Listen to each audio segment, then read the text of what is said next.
विदुर जी ने कहा, मुनिवर, भगवान नारायण के अंतर्धान हो जाने पर संपूर्ण लोकों के पितामह ब्रह्मा जी ने अपने देह और मन से कितने प्रकार की सृष्टि उत्पन्न की।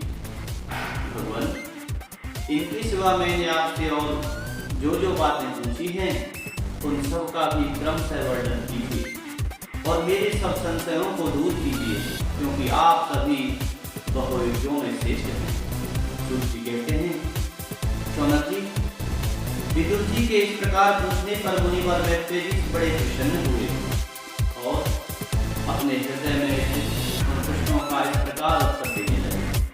श्री मैत्रेय जी ने कहा, अजन्मा भगवान श्री हरि ने जैसा कहा था, ब्रह्मा जी ने भी उसी प्रकार को अपने आत्मा श्री नारायण में लगाकर 100 दिव्य वर्षों तक तप किया। ब्रह्मा जी ने देखा कि प्रलयकालीन प्रबल वायु के झकोरों से जिससे वे उत्पन्न हुए हैं तथा जिस पर वे बैठे हुए हैं वह कमल तथा जल कांप रहे। प्रबल तपस्या एवं हृदय में स्थित आत्मज्ञान से उनका विज्ञान बल बढ़ गया है और उन्होंने जल के साथ वायु को भी पी लिया।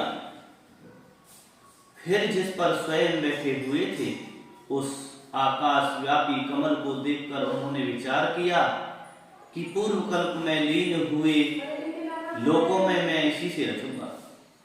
तब भगवान के द्वारा सृष्टि कार्य में नियुक्त ब्रह्मा जी ने उस कमल कोश में प्रवेश किया और उस एक के भू भव स्वहा ये 3 भाग किए। यद्यपि वह कमल इतना बड़ा था कि उसके 14 भुवन या इससे भी अधिक लोकों के रूप में विभाग किए जा सकते थे। जीवों के भोग स्थान के रूप में इन्हीं 3 लोकों के शास्त्रों में वर्णन हुआ है। जो निष्काम करने वाले हैं उन्हें मह तप जन और सत्यलोक स्वरूप ब्रह्मलोक की प्राप्ति होती है।